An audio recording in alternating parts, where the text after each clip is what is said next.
You know, we all have a mountain in our lives. It's that one massive obstacle that seems to be blocking the path to the life we actually want to live.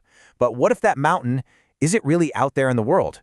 What if it's, well, inside of us? So there's this incredible book by Brianna Wiest called The Mountain Is You, and it introduces a pretty radical idea. It basically argues that the biggest challenge you're facing isn't some external problem or a tough situation. Nope, it's something way, way closer to home. And that's it. That's the core concept right there. The mountain, that thing that feels so impossible to get over, is you. The whole journey isn't about conquering the world outside. It's about getting a handle on the world inside. Now, right off the bat, let's be clear, this is not about blaming yourself. Not at all. It's about understanding a really fundamental human challenge, that deep internal conflict between where we are right now and where we desperately want to be. This mountain can feel like different things to different people. Maybe for you, it looks like addiction, or money troubles, or relationship patterns you can't seem to break. Or hey, maybe it's more subtle, just this constant low-level anxiety, or a nagging feeling of being stuck. It's that one problem that just never seems to go away. The book explains that this inner mountain forms a lot like a real one, when two powerful forces smash into each other. You've got your conscious mind, which knows exactly what it wants. But then there's this unconscious part of you that's pulling in the complete opposite direction, driven by all these hidden needs and fears you don't even realize are there. And that leads us straight to this idea of self-sabotage.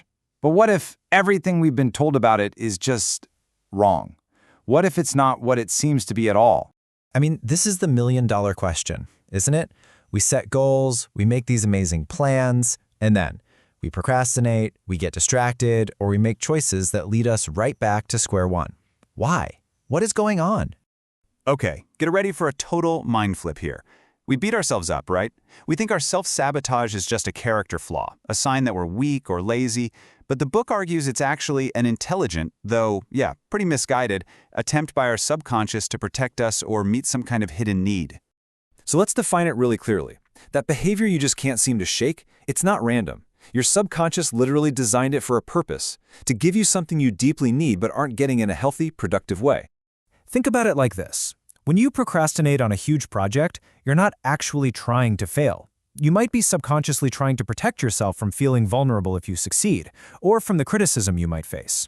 So the goal isn't to fight the behavior head-on, it's to figure out the real need that's driving it. All right, so if self-sabotage is really just a weird form of self-protection, what does it actually look like in our daily lives? Because spotting these patterns is the absolute first step if you want to change them. Here are just a few of the common disguises that self-sabotage loves to wear. See if any of these sound, well, a little familiar. This isn't about judging yourself, it's just about awareness. These are all just symptoms of something deeper going on. Perfectionism. It sounds so good, doesn't it? Like you have high standards. But more often than not, it's just a shield. That's the real question, right there.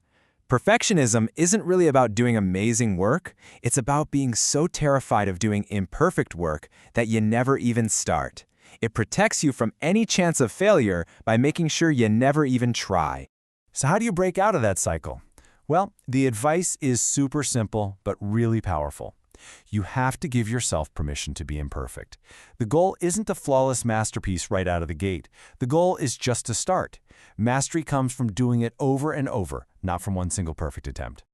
Okay, let's look at another one that I think we can all relate to. That constant, never-ending state of being busy. It's kind of become a badge of honor in our culture, but what is it actually hiding?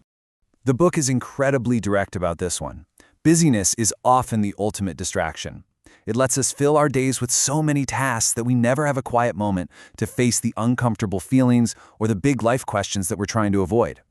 The solution here is to just get honest with yourself. What feeling or person or situation does all your busyness protect you from? Once you know that, you can find a more direct and much healthier way to deal with it, instead of just running. Okay, we've identified the mountain. We started to recognize the patterns. Now for the most important part. How do we actually begin the climb towards self-mastery? This is such a profound statement. Real change isn't just about adding a few new habits. It's about letting go. Letting go of your comfort zones, maybe some old relationships, and even the person you used to be. It's kind of like a loss and a rebirth all at the same time. Before you try any strategy or a new technique, the journey has to begin with radical honesty. No more blaming other people, no more making excuses. It's about looking at your life exactly as it is and how you really feel about it, without any sugarcoating.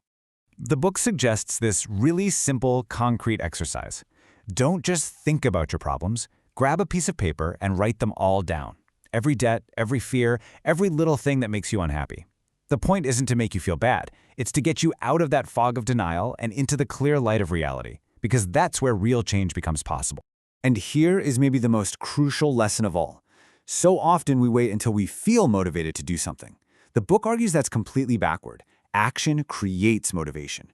You have to learn to do what needs to be done, especially when you don't feel like it. Why? Because your feelings are wired for comfort, not for growth. So ultimately, this whole thing isn't about fighting yourself. It's about understanding yourself. The challenge is huge, for sure, but the path leads to freedom and becoming the person you were always meant to be. The only real question left is, are you ready to start the climb?